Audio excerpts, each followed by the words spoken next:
how do you sell cybersecurity controls without having to rely on fear to make your prospect understand the urgency and value? Well, frankly, you start by listening to really smart people, like today's guest. I spoke with Dor Eisner. He's a CEO and a founder from Guards. You've probably seen him around the channel before because he's been in cybersecurity for a really long time, for most of my life. And he has some really fascinating perspectives on why cyber is difficult for prospects to understand, but some of the really tactical things we get into at the end of how to actually go about creating those conversations, and some of his actual ideas that he's used to help MSPs sell cybersecurity controls. Really, really valuable. So I will get out of the way. Let's get into it.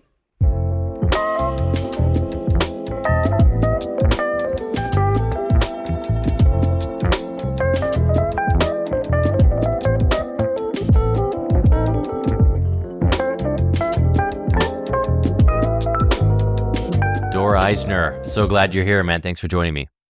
Thank you, Brian. Thanks for having me. You're coming from all the way from, are you in Tel Aviv?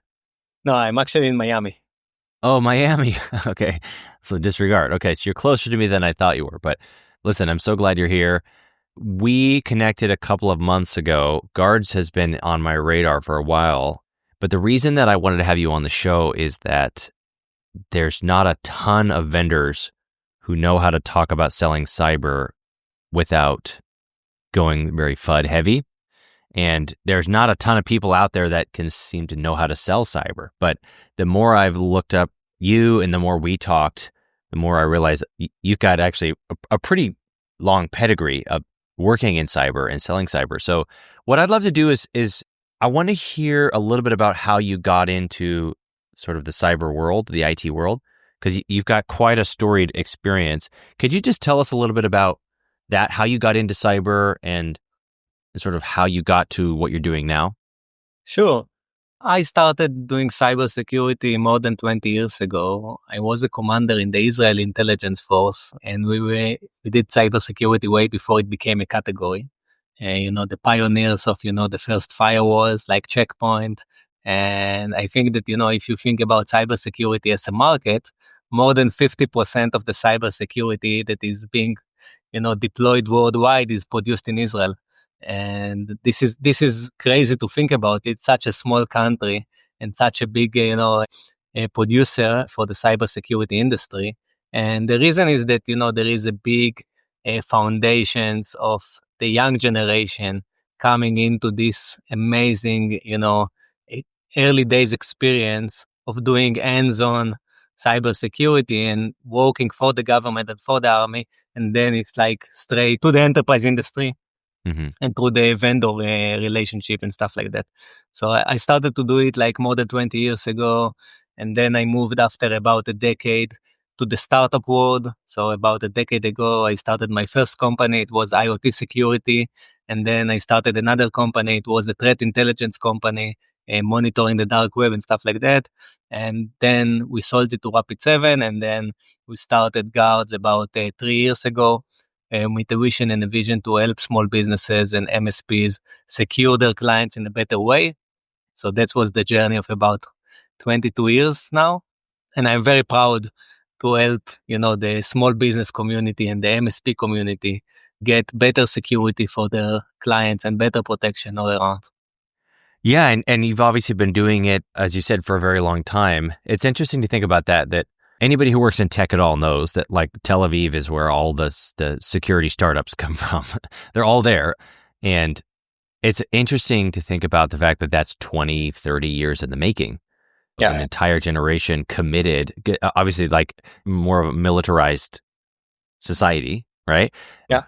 And not just, and with that has come sort of an investment into people and into the concept of cybersecurity and socializing cybersecurity more culturally. It's interesting to think about it that way. But what's unique about you, though, Dor, is that you don't just know the tech, but you've been selling the tech. So you have a technical background, though, correct? Yeah, I have a technical background. In the first 5 years, I was a technical, like a leader, and then I became, like a director level, for the government, and then I started my company and doing cybersecurity.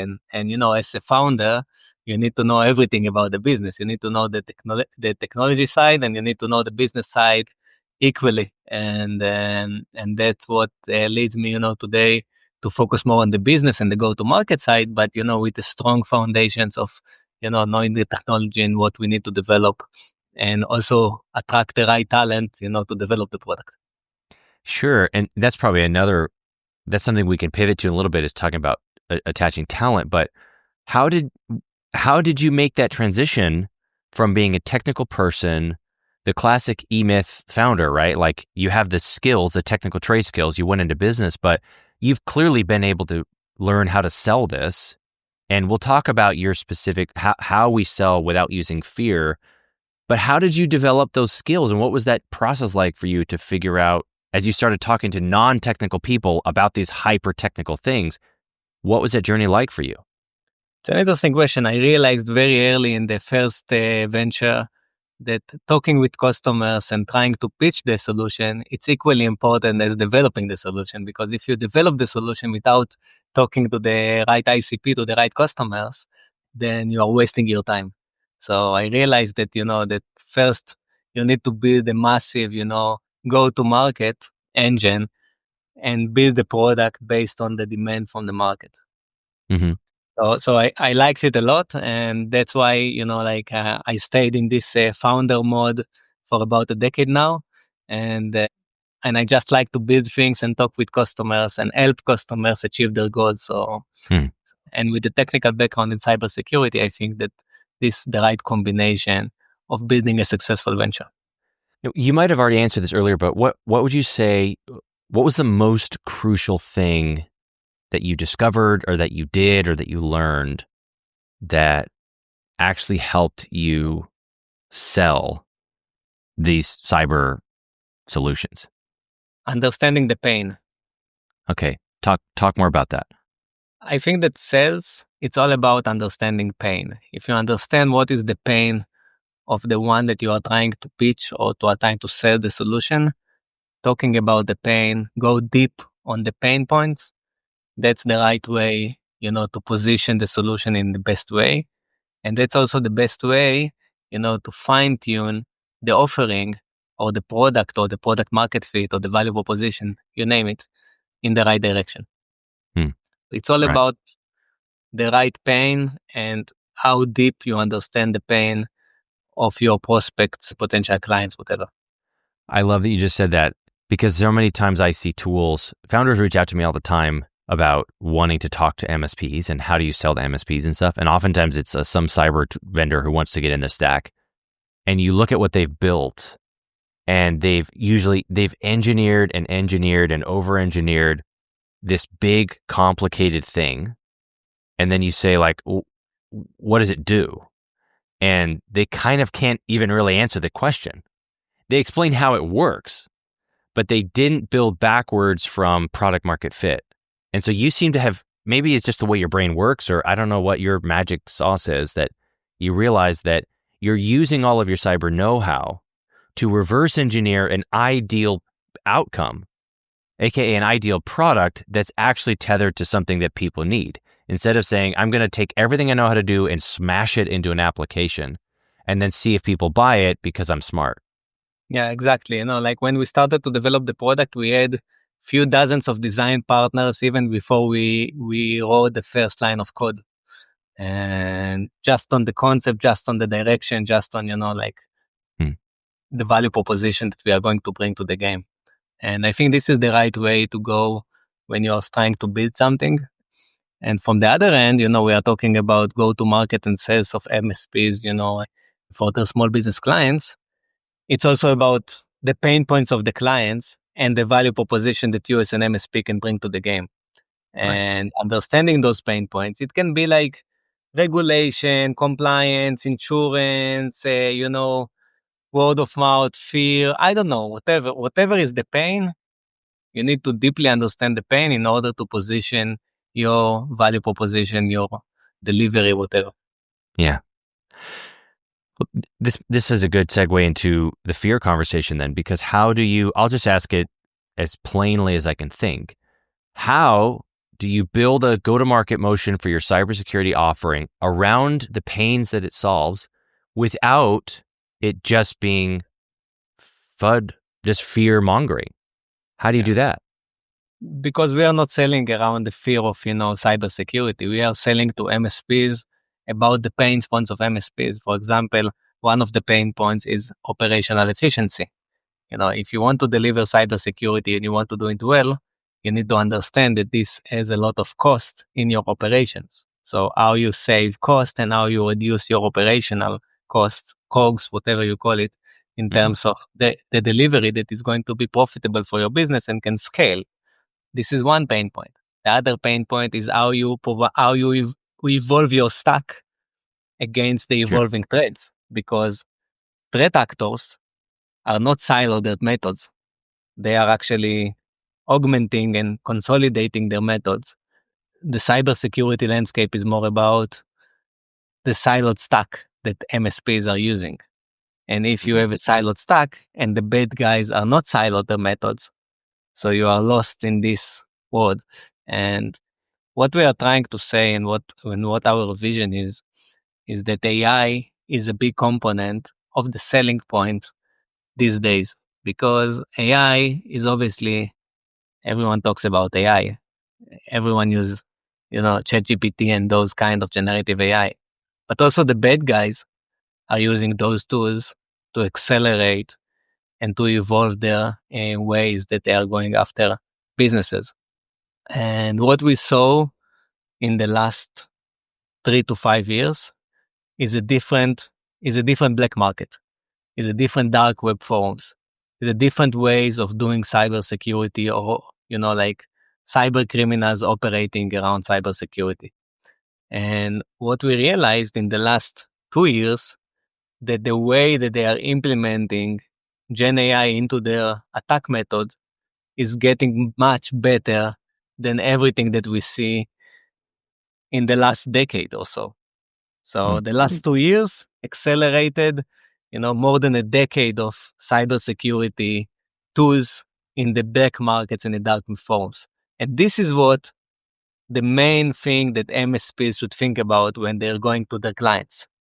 Explain why AI is changing your life, why AI is changing your business, why AI is a big opportunity for your business, but also why AI is such a big change and a big acceleration for the bad guys going to democratizing their tools. Mm. Right. And so your suggestion would be for the MSP listening, you've got these great tools in your cyber stack and all that's good, but you have the responsibility to get buy-in from the people who are ultimately paying for it, because first of all, they need to pay for the tools, but second of all, they need to be compliant with the best practices. They need to actually, okay, you sell them MFA. Now they've got to use MFA and not turn it off. And all that kind of basic stuff, or privileged access management, those things, their quality of life or their workflow, there's adaptations to interacting with technology when you're using best practices for cyber. So you need buy-in from them. So your suggestion is to use AI as the beginning talking point to talk about how and why threats are evolving, and therefore how and why security must evolve in kind. Exactly. I think this is the best, way, to position your MSP service delivery, because AI, the customers knows that AI is here and AI is going to stay. And this Mhm. is the biggest revolution of the tech industry in the last few decades. And the impact of AI on cybercrime is going to be tremendous in the coming years. Yeah. Okay. I like this idea because, as you said, AI is so ubiquitous that I'm finding that the end user, the CEO, the president of the 40 user accounting firm, who the MSP is talking to, AI to them is one of a couple things. It's either they have this reductionist view of what it is. So they're like, AI equals ChatGPT and the background editor. Like, I can remove people from the background of my iPhone photos. Okay, that now I'm using AI. So they think of it as something very small. Alternatively, they think of it as this vague, confusing, and scary black box.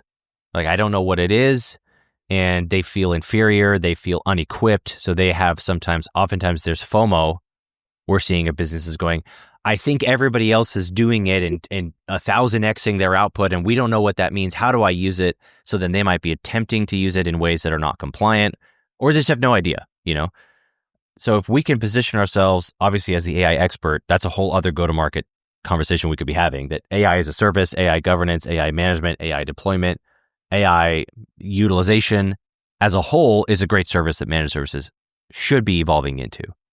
But also using this as the talk track to explain to them, actually, here's some of the things AI are capable of. Imagine that that the US military or that your country's military, every soldier has a jetpack now. Okay, well, what does that do to our military capability? Okay, now imagine that that the other guys have jetpacks, or the other guys have jetpacks and now they can hold their breath underwater forever. Okay, well, what is that doing to the way that we need to position ourselves for national security? And security is a concept that's not foreign. Cybersecurity is just this vague, confusing kind of, it's ethereal. They don't know exactly what it means other than they think of their email and maybe pop-ups, maybe bad links or something, but that's their entire perspective of security. They don't know about all the other stuff. I like the analogy of the army and, like the special power of, every soldier. Think about it the same with AI, helping any cyber junior criminal in the world become the most sophisticated cyber criminal in the world in mass market spray and pray motion. And think about, the power of, like attack as a service, phishing tool as a service, fraud tool as a service, malware tool as a service, ransomware tool, you name it. And the power is just, it's very cost effective for the cyber criminals. And when it's very, very cost effective, it's becoming a mass market problem and it's becoming the SMB problem.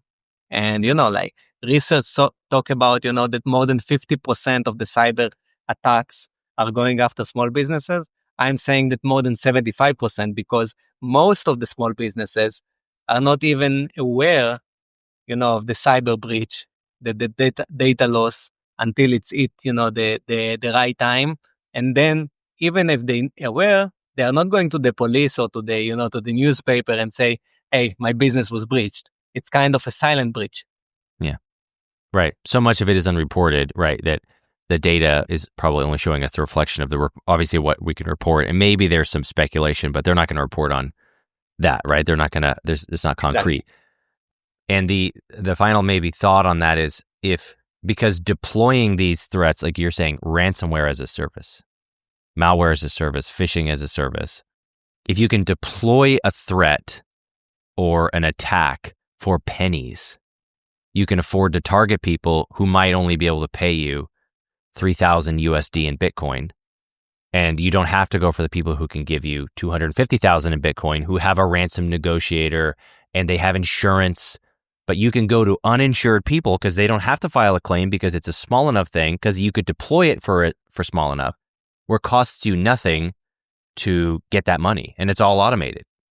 That's exactly the point. We are in a kind of AI inflection point that the bad guys are leveraging at scale, and the democratization of the attack as a service tools are scaling and spray and pray motion against the very small businesses. And I think that there is a huge opportunity for MSPs to capitalize on the demand and to know how to pitch, their value proposition around cybersecurity, and not talk about the fear, talk about the potential impact, talk about, like what's going on in the cyber criminal forums, and then trying to explain the customer that they are the next victim potentially, without getting into the specific, details of, what's going to happen.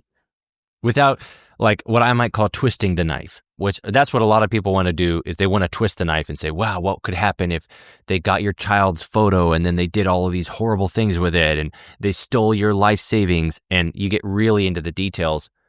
Now, the thing about fear is that fear works, just like lying works. It doesn't mean you should do it.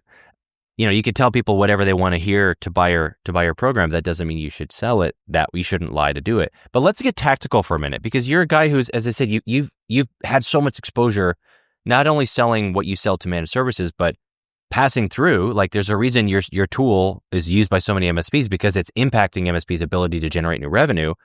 So let's get tactical for a minute. What are some of the actual go-to-market motions or strategies that you are suggesting to an MSP? How do they get this sort of awareness out there? How do they get it in front of people?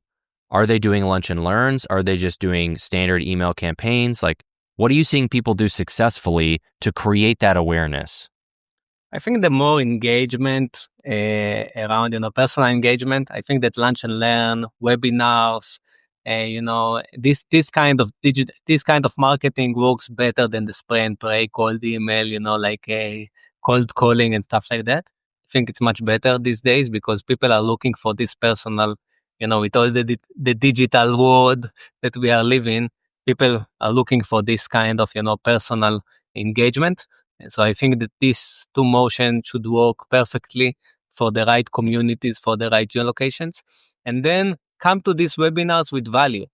Talk about, like what's going on in the black markets, what's going on in the world, what's going on in SMB security. I don't know, pick the topic and bring to this meeting the right information. And the right information, for example, at Guards, if you are an MSP using the platform, even for free, you can be on our community package, and we have a community package for free that any MSP in the world can join our community package and use Guards for free.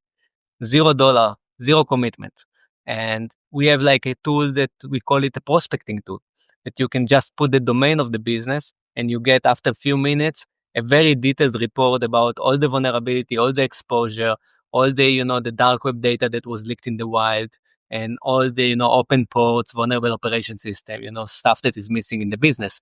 And when those prospects come to your webinar to talk about whatever is the topic, then you share with them, at the end of this webinar, hey, just wanted to give you some, information about your business. Boom. They got for something, and then you are sharing something about their business. That's great. Then if they start to ask questions, you can, as an MSP, you can say, hey, let me onboard you on my tools free of charge, a week of, evaluation without any commitment. And after a week, you can generate from the Guards platform a business review report, fully automated, fully branded. And then you can get this report and put it in front of the MSP, in front of the business owner and say, listen, this is what we discovered, initially.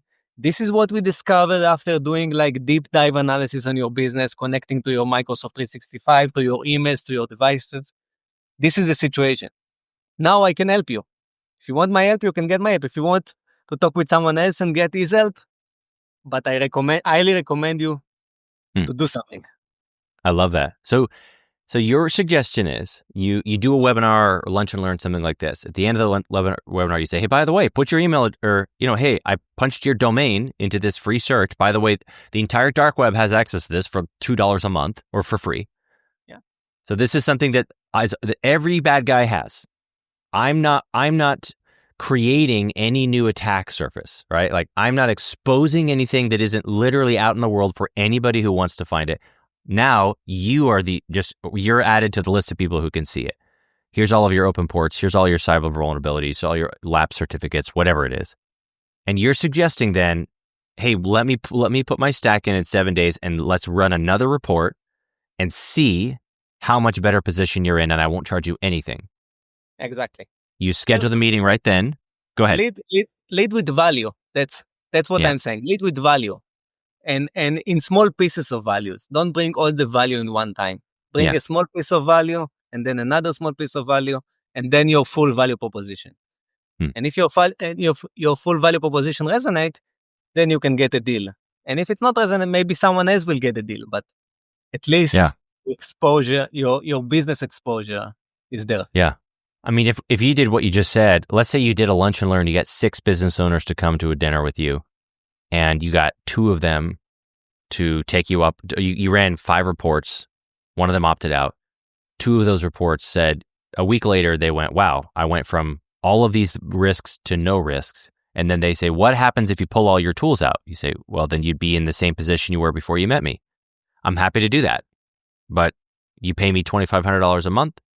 We manage you, blah, blah, blah. By the way, since I already onboarded you, I'll waive my onboarding fee, $0 onboarding fee. We start today. And 12-month commitment. If we're unhappy for any reason, you give it to me in writing. If I can't fix it in 90 days, you can break contract. If you do that for 2 people, one of them says yes, guess what? You just turned a 6-person lunch and learn. You bought 6 people dinner, $70 promoting it, and you got a great $2,500 MRR client. You just do that every 4 weeks. Do it every week. Do it every week. Do it every, whatever is the cadence that you feel comfortable with. But that's how you should, attract new business in this age. I really like that strategy. So that's a great idea. If they wanted to do something like this, I agree with you that the more kind of hands-on approach, the relationship-driven one where you're actually talking to them, is for sure the most effective move. But just so that we give everybody sort of a door number 2, is there any other way? Is there a more of a one-to-many approach? Could you do the same thing on a webinar with 50 people attending?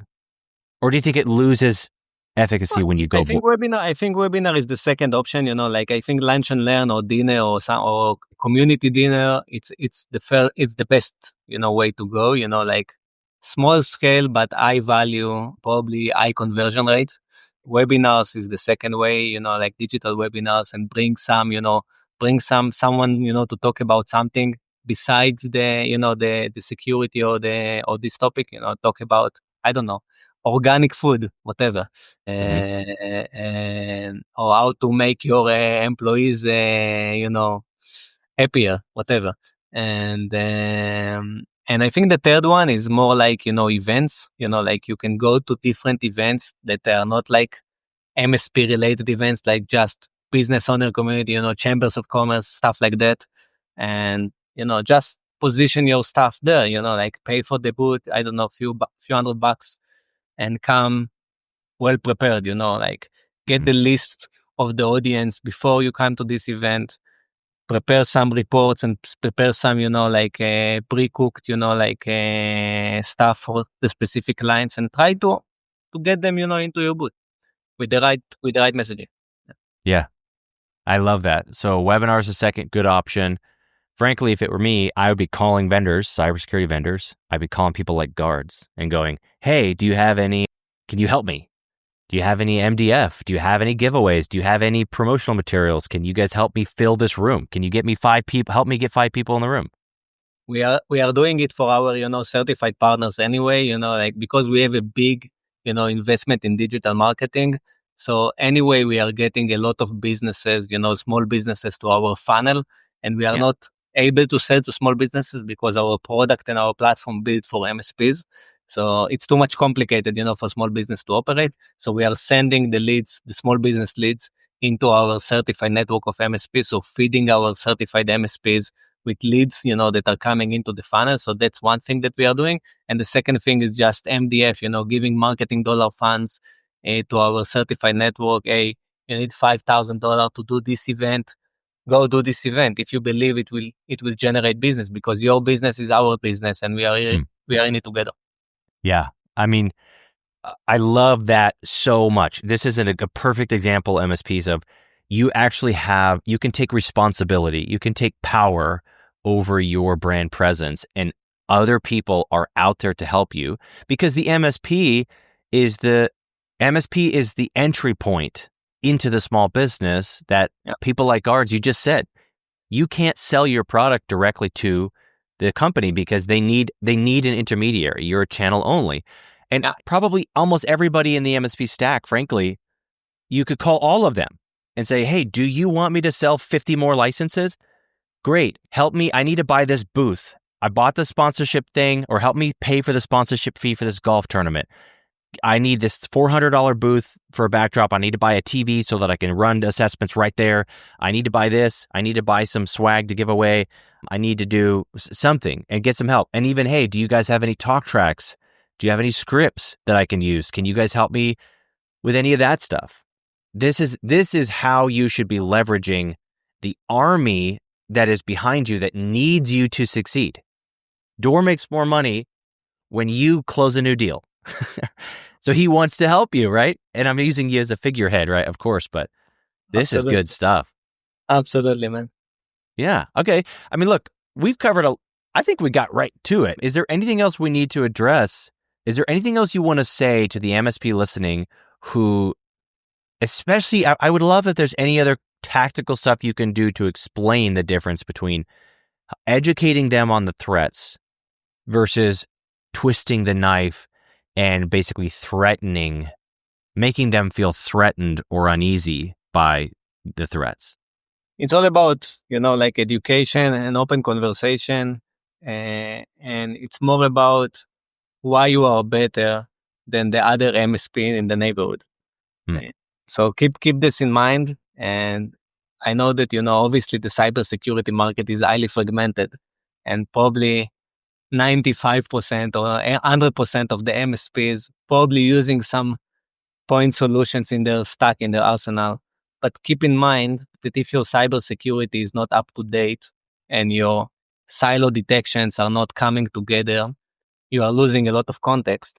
And even if you get the client and you won't provide the great product or the great service delivery, you will lose the client. And churn is terrible, like it's better not get the client, from the moment you start. So keep in mind that it's about education, it's about getting the right customers, and it's about deploying the right security tools into these customers. So we are happy to help with all of that, and obviously support the MSP community, because that's what we do, day in, day out. And please feel free to reach out to me directly if you have any question. Obviously, you can get in guards, guards.com, and get the exposure, get everything ready, and get just the platform, to play with and, operate, get the reports. Everything is free of charge. We are not charging for any usage, any report, anything that is helping MSPs to drive business. If you get the business, we'll charge for the subscription because we are a rev share model. Yeah, I love it, man. Okay, well, those links you just mentioned are super valuable. We'll put those in the show notes for this. Dor, thank you for joining me. I know you have a really tight schedule. I'm glad we were able to squeeze this in, and I think this is going to be very helpful to a lot of the listeners. So thank you very much, Brian. Thank you very much, and I hope it was a success.